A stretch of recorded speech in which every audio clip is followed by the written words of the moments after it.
Moskvada жүрүп, Россияда жүрүп, Кыргызстандагы айылдагы балдарга, кыздарга кандай тарбия берүүгө мүмкүнчүлүк бар? Эмне кылуу керек? Эми турмуш зарыл, мажбур экен. Бирок ошол жакта жүрүп дагы эмне кыла алат? Ошол жөнүндө экинчи бөлүм.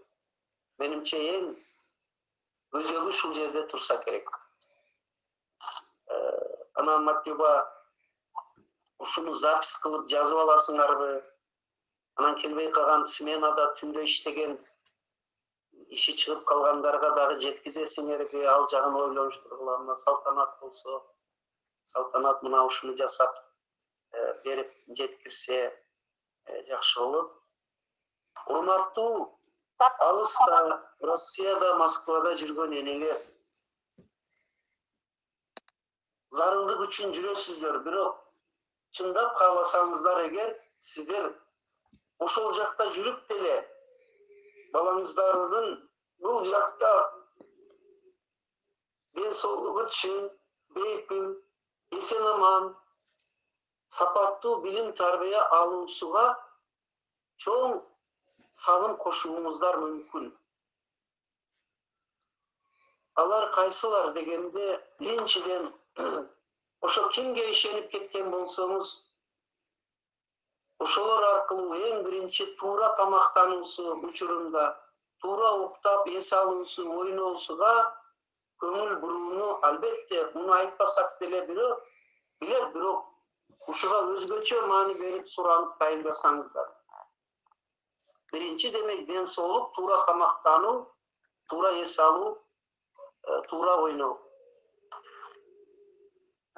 Анткени сиздер таштап кеткен тайне каттене каттата тага жейин эч качан өзүңүздөрдөй боло албайт. Аларга рахмат. Бирок өзүңүздөр ошолор аркылуу тарбияга өзгөчө маани бериңиздер демекчибиз. Экинчи, ошо аралыктан жүрүп, мээримиңиздерди балдар сезип турсун. Сиздердин иштеп таап жөнөткөн акчаңыздар кандай маанилүү болсо, же чогулткан. Сиздердин күндө күн ара телефон менен сүйлөшүп балдарыңыздарга төмөнкү 7 сөздү айтууңуздун мааниси өтө чоң. Биринчи, айланайын балам, эсен бол, өзүңдү сакта. Экинчиси, туура тамактан, ден соолугуңа камкор. Үчүнчүсү, билимиңди астайдыл ал, ыхлас менен оку. Төртүнчү, тарбия берген каттатаң энең, устатың мугалимди жакшы уккун. Бешинчи, жакшы эмгек кыл. Алтынчы, бизге мага сен дуа кыл.